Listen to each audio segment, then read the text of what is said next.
17. The Keep. Emilia pushed her bag under the seat of the hovercraft and climbed into the cab. Rook had quieted, noise and light muted in deference of the late hour. "You ready?" Terran asked. "Ready?" She forced a smile. He gave her a skeptical look. "Liar?" A bubble of laughter surprised her. He was so blunt and straightforward. She kept finding herself caught off guard by how he expressed himself. A weight had been lifted from her chest after their conversation this morning. The draw she felt toward Terran was the vow, not her own traitorous heart. Still, she hated the way her pulse sped when he caught her eye, for the way her eyes lingered over the stretch of his shirt across his chest. He was still looking at her, waiting for a better explanation. "I was excited to sleep in a bed again tonight," she admitted. "It's silly." He shrugged with an easy nonchalance. "Is it? I was looking forward to it too. The rivets in the roof panels dig into my hip." He smiled at his own joke. He too seemed to be more himself, to have returned to the spontaneous in contrast to Knox's cautious, the impulsive to the other's thoughtful. The two had always come as a pair, and it was hard for her not to compare them. Consequently, she sensed she'd never seen Terran fully, eclipsed by Knox in her mind until now. Terran was warm and accepting, putting far more pressure on himself than he expected of anyone else. He didn't volunteer sentiment, but he was continually attentive. While never as rigid as Knox, he possessed an integrity of character that went far deeper than she'd ever credited him with. A sudden urge to reach over and run her hand through his hair made her clasp her hands together in her lap. The craft took a hard right, pushing her towards him. Her hand grazed his arm, and heat tingled across her skin. Thankfully, he wove through narrow roads at such dizzying speeds that she had to fix her eyes out the side window to stop herself from flinching at every close call. "Would you wait with the craft when we get to the keep?" he asked as they turned down a side street. Her back stiffened. "I'm coming with you." He chuckled. "I figured it was worth a shot." She gave him a side-eyed glare, and he laughed. The full, rolling sound was contagious, and she found herself unable to keep a smile from breaking through her glower. The congestion of the city's commercial district dissipated as the road stretched out into narrowed switchbacks leading up the mountainside. When the glow of Rook looked like a sea below them, Terran pulled into a wide, plateaued lot with several darkened outbuildings scattered around the vacant space. A single light cast its glow from a recessed doorway cut into the stone of the mountain itself. "This is it?" Emilia asked, searching for a large building in the gathering darkness. "All I see is the mountain." Terran's mouth twisted in a grimace. "It is the mountain. There's a reason why they call it the Keep." "They hold people within the earth?" Her hands went cold at the thought. "You don't have to join me," he said again, this time giving her a worried look. "I'll be in and out." "What makes you think they will hand him over?" He raised a critical eyebrow. "I'm an overseer. No one here has the rank to question me." He reached over and gave her hand a reassuring squeeze before he stepped from the craft. She took a steadying breath and opened her own door. The side of the mountain loomed, black and unyielding. "It doesn't look occupied." "Someone is always here," he said, and tapped into the keypad next to the small door. "You know the code?" He turned and gave her a wry grin. "We are the law, Em. Don't you think we have access to our own prisons?" She tried to swallow down her discomfort, but it remained lodged in her throat. Terran held out his hand to her, and she accepted it. "It's not so bad inside. It's well lit. Pretend you are in a thick-timbered house." He was right. The foyer was bright, and although the hall was narrow, the ceiling was high. She matched his pace, gripping his hand tightly, and they reached a second doorway without incident. "Where is everyone?" He keyed in another code, and the next door slid open. "In the evening, there are only a couple of guards on duty. My guess is we will find one of them ahead." He nodded to where a passage opened up to a wide room with kiosks evenly spaced from one side to the other. At the far end, a young woman sat at one of the booths, engrossed in a data slate. She started at the sound of footsteps and dropped the slate on the desk in front of her. "The keep is closed to visitors," her protest cut off as she took in Taryn fully. "Overseer Taryn, I apologize. No one sent word you'd be coming." He waved off her apologies. His whole demeanor radiated nonchalance, completely comfortable in his authority. Amelia tried to force her body to relax, but her muscles refused to listen. The guard gave her a curious look. Taryn stepped up to the desk. "It was intentional. There is an unlisted prisoner here I need to collect." The guard's dark brows pressed together. "We were told he was to be held indefinitely." Amelia tensed, but Taryn didn't skip a beat. "By another overseer or an elder? If neither, have him brought down immediately." The guard, caught flat-footed, gaped.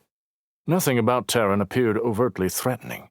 He was smiling, leaning casually against the desk, but the authority in his words were unmistakable. The guard dipped her head and scurried away. As soon as she disappeared into the back office, Taryn leaped over the bar blocking entry and slid behind the desk. "Can you find out where he's being held, Em?" Her frozen body broke free at the urgency in his voice. She ducked under the same bar he had jumped. "I thought she was going to bring Jai down to us." He grimaced. "I don't think it's going to be that easy. Better to take things into our own hands. Whoever locked Jai up is no doubt learning we are here right now. I'd rather not wait around." He made room so she could stand before the keyboard, and she pulled out a simple hack drive, quickly keying herself into the system. Her hands flew over the keyboard as she navigated through familiar security measures. She had been hacking order-level security most of her life, and the structures were second nature. A recently added encrypted file grabbed her attention. "I found him." "Where is he?" 5.2.232. "Got it. Let's go." He was already moving from the booth towards the heavily reinforced doors in the center of the back wall. "Just a sec." She let her eyes quickly scan the material for anything else of use. An encrypted response was waiting to be signed off and sent. She opened the file. Breakwall. Instructions received. Package will be held until notified otherwise. "How long will it take us to get to the capital from here?" she asked, feeling suddenly breathless. This was their chance. Taryn frowned in thought. 3.5 days? 3 if we push it." She started typing. "What is it?" he asked. "Breakwall. There's a message ready to send here." "I thought we decided that Timmers was Breakwall." "He can't be. The destination is the capital. Timmers must only be one part of this. They look to be reporting this to Breakwall in the capital. I think we can flush him out." His eyebrows lifted in surprise, but before he could question her further, the thud of a distant door sounded. The guard was returning. He waved her forward. "Hurry! I need a location to give them," she said in a rushed whisper. He pressed his lips in thought, and then his face cleared. "Wyvern Lake, Upper Lookout." She hastily added her own addendum to the already primed message.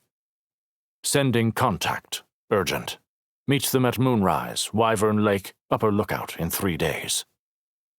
She sent the message, closed out of the system, and ran towards the door where Taryn stood waiting. "I had to send it without a signature," she said. "It's a better lead than we had a few minutes ago. Come on." Taryn keyed in the security code for the door, and the lock disengaged with the smooth sound of metal sliding on metal right as the guard re-emerged from the office. "Hey! Wait!" Amelia went through first, and Taryn followed, pulling the door shut and locking it behind them. The guard's protests were cut off as the door clicked shut. Sickly yellow lights hummed, and unpainted walls revealed dark, rough-cut stone. The contrast from the brightly lit reception was stark. Amelia took a shuddering breath. "I'm in the earth, like he is." Taryn squeezed her hand. "I know. Don't think about it." Her pulse spiked, and she was transported back to that moment, standing on the field, searching for Knox. The thought of him being smothered by soil made her own lungs feel as if they were in a vice. He's there, pressed in on all sides, abandoned to the dirt. Tears blurred her vision. No vow had drawn her to Knox. They had always belonged to one another, and yet she had relinquished him to rock and stone. They should have dug every last inch of that field for his body, no matter the risk. She wrapped her arm tightly around her chest and tried to pull in a deep breath, but the air felt thick and reluctant to enter her lungs. Her steps slowed. Terran turned to her. "Emilia?" The familiar lines of his face dropped in concern, clearly understanding her struggle. He gestured to the stones surrounding them. "Our souls don't belong to the earth. We do not remain, but join the sky." She choked out the end of the familiar refrain. She'd whispered the same words for Nox and her child. "He's not in the earth anymore," he assured. The words seemed to be as much for him as they were for her. She took a clearing breath and looked around. "Jai's this way," she said, and strode ahead as if she could outrun the press of emotion clogging her chest. "Do you know where we're going?" he asked, and jogged a couple of steps to catch up. "I saw the floor plan on the computer." "I always get turned around in here. They purposely left out landmarks to make escape difficult." She pointed to discreet writing running along the bottom of the wall. "It's color-coded and serialized." They ran through several levels of the near-dark halls before she saw the number sequence they were looking for. "Down here, on the right." Terran ran ahead and stopped before the door. He typed in his code and frowned as it burbled a dismissive tone. He tried again with the same result. "They locked you out?" she asked. "Looks like it." His mouth dipped into a frown. "A rather bold move." "Can we hack the keypad?" One of the lights in the hall began to flash silently. "I don't think we have time." He moved from the keypad and examined the door with a critical eye. He pulled in a long breath and drove his hands into the solid wood frame. The wood gave way before his grip like clay, and he wrapped his hand around the metal hinge and pulled. With a sharp crack, the hinge broke loose, and he dropped it to the floor. He repeated the process 2 more times. With a final heave, he lifted the door from the opening and propped it against the wall. Jai sat on the narrow bench in the room, eyes wide in shock. "Terran! Thank the sky! I thought an Earthbound monster was coming to take me." The 2 men clasped hands and slapped each other on the shoulders good-naturedly. A commotion of voices and footfalls echoed through the passageway. Jai and Terran returned to the hall on high alert. "I thought you said there were only a couple of guards at night," she accused. Terran pursed his lips. "There usually are. Both of you, get behind me." Emilia stepped behind Terran as he picked up the prison door, Jai following suit. Terran held the door in front of them like a shield, using the reinforced window to see through. Held aloft as it was, the door almost completely filled the narrow hallway. Terran shuffled forward and cast a quick glance back at her. "Can you remember where the nearest exit is, Em?" She glanced around the hall, looking for numerical markers. In her mind's eye, she traced out a path. "I think so." The voices and footfalls rounded the corner ahead of them and stuttered to a stop. Emilia could only imagine what the guards were thinking, and a flicker of hope ignited. Who would challenge an overseer? Frenzied whispers buzzed before a voice broke free of the others. "Overseer, you need to release the prisoner and stand down." It sounded like the same guard they had met at the gate. "On whose authority?" challenged Terran. "The orders," she shot back. "And if you don't stand down, it will be treason." Terran stepped forward a few steps and smiled at the sound of disgruntled shuffling on the other side. "I am the order. This is my messenger, so I would say it is you who is committing treason." Sharp words were exchanged in low tones from the other side of the door. "Stand down," a new voice said with an unmistakable quaver. Terran snorted and moved forward again. "I would get out of my way and let me take this up with whomever sent you." More scrambling and whispers. "A name," he commanded, "or you will join those confined to these halls." Emilia swore she heard one of the guards squeak in dismay. "The encrypt came direct from Council Timmers moments ago. He confirmed we were not to release the prisoner for anyone, overseer or otherwise." "You are being lied to," Terran said loudly, and then looking back at Amelia and Jai, whispered, "Which way?" She pointed to the left, and he began pushing forward again, maneuvering the group of guards to the right of the intersection. A heated argument continued between the guards in hissed words. "We need you to stop, Overseer! Surrender the prisoner and take this up with Council Timmers directly," said one of the voices. "Timmers said to lock down the whole keep. No one leaves," argued another. "That's ridiculous. We can't lock an overseer in the keep," a third chimed in. Terran kept the door moving according to Amelia's directions, slowly pressing the guards back. "You cannot stop me," he warned, "and I don't want to kill you." Silence met his statement. "Are they gone?" Jai asked. "Not all of them," Terran whispered, looking through the narrow window. "But half. I'm guessing they're trying to flank us. We need to move quickly." The hall narrowed, and he twisted the door in front of himself, pointing corners to the ceiling and floor, and wedged it in tightly to block the hall. "Run!" Terran, already on the move, grabbed Amelia's hand. A voice shouted, and was soon joined by the clatter of bodies against the wedged door. A crash of metal on stone echoed behind them. Amelia directed them around a few more turns, and they emerged into a service hallway.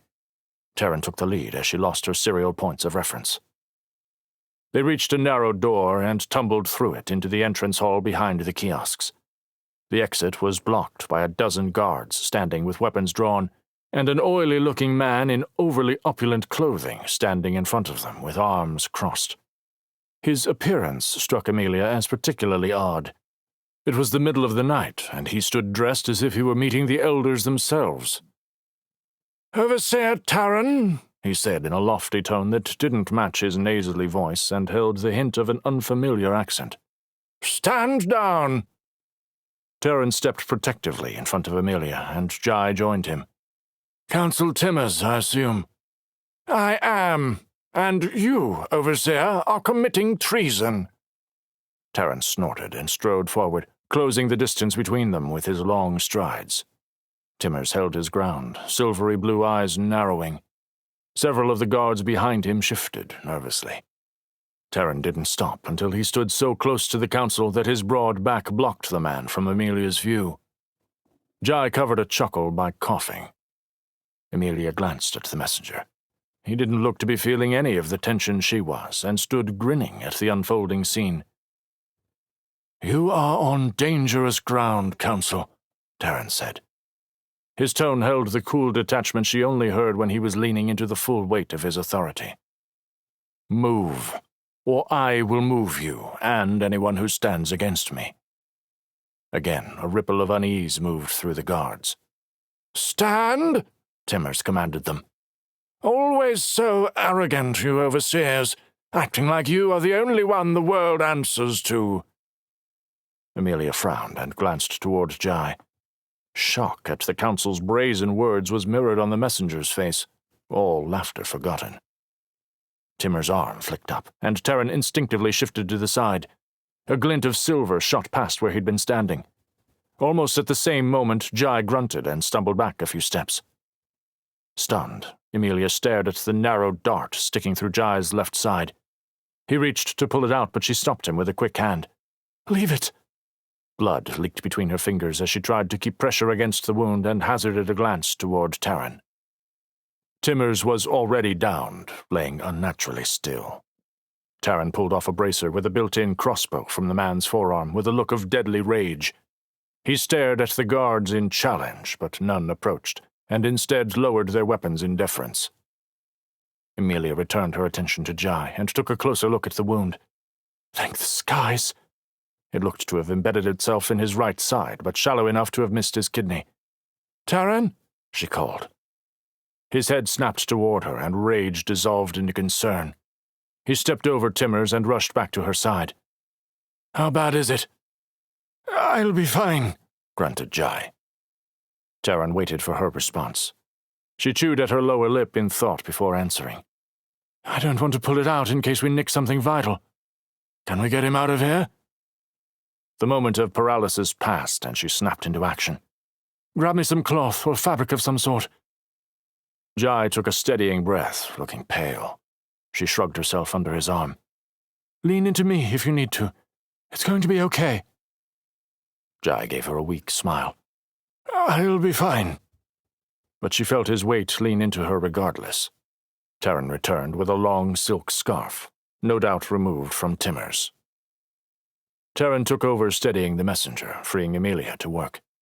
She wrapped the cloth around the dart end, cocooning it before wrapping the remaining length of fabric around Jai's body to stabilize the bandage as much as possible. I reacted too quickly. Hit him too hard. We needed answers. The note of regret was impossible to miss in Terran's words. I wouldn't have given them, Overseer, Jai said through clenched teeth. He wasn't the sort. There, that's as good as I can manage. Try not to flex too much as we move. Let Terran and I take your weight, Emilia instructed. The guards made no move to stop them. They only stared, each of them at a loss to what they should do. Once Jai was in the craft, Emilia paused and forced her lungs to accept a deep, shuddering breath and wiped her face into her sleeve. Terran glanced her way with an eyebrow raised questioningly. I'm okay, she said, still breathless. She ignored the faint cramping in her gut and moved to the passenger seat. Terran got in, glancing into the back cabin where Jai lay. Hang on. We're meeting Dedan. He will know where to get you help. Jai let out a long breath. Anything is better than living out the rest of my days within that stone. Thanks for coming for me. Terran didn't answer, and Emilia could see the emotions playing across his face. Guilt, frustration, anger. Do you think other messengers from the Reaches are in the keep? Emilia asked. I'm not sure, and we didn't have time to check. I doubt this endeavor ends with Timur's, Terran said. Who has that kind of reach? Asked Jai. I'm not sure yet, Terran admitted.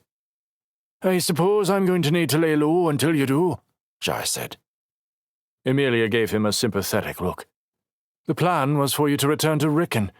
Now you may have to wait until you have healed enough to travel. Well, that won't be long, Jai said, trying for levity. The effort made him grimace, but he kept the conversation going. Where will you be going next? The capital? Terran's jaw flexed, his eyes fixed on the road. We are. We need to figure out what's going on, and warn the Order about what's happening in the Reaches.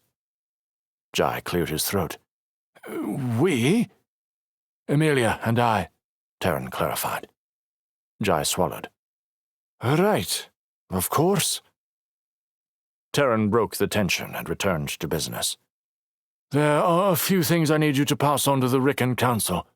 Make sure they understand this may be bigger than the arrival of beasts. They need to prepare defenses for both beasts and hostiles. We assure them we will return as soon as we can. Jai asked a few clarifying questions, ensuring he would pass on the information correctly. Could you also tell my mother I'm okay? Emilia said, and then hesitated before adding, and that I'm sorry. He met her eye for a moment, and then nodded without further question. I will. They met Dedan on a quiet side street at the southern edge of the city. He stood, with his thick arms crossed over his round chest, attempting to look casual as he leaned against the side of his own small transport. He looked as out of place as the caterpillars stranded on his brow. Terran seemed to be thinking the same thing and let out an amused snort. I guess we value his ability to hack communications more than his ability to blend in. Once stopped, Dedan clucked over Jai's state as they transferred him into the newer and more comfortable craft. I know a healer who is very discreet. She's only a few blocks from my place, and will have you fixed up in a jiffy. Dedan dipped his head to the two of them. Best of luck to both of you. He grasped Emilia's hands in his. Terran will do right by you. Never thought I'd see the day that man bonded, but this is as right as the sky is blue. She gave him a half-hearted smile and a tight hug. Thanks, Dedan. Jai stared at them in shock from his seat, and Emilia bit her lip. Surprise, Mum. Same daughter, new son-in-law. Oblivious to the reactions around him, Dedan patted her arm one last time and lumbered around the driver's side of the craft. It was necessary, Terran bit out, uncharacteristically sharp. Jai lifted his hands in a surrendered gesture. "None of my business." "Safe travels," Emilia said, as Dedan climbed into his seat. "We will, dear. Have no fear for us. We'll be back in Rickon in no time," Dedan assured. Moments later, the craft pulled away, Jai still looking stunned. Emilia let out a breath. "That will make our return home interesting." "One crisis at a time," Terran said, and wrapped his arm around her. Standing in his reassuring warmth, she let the worry fade.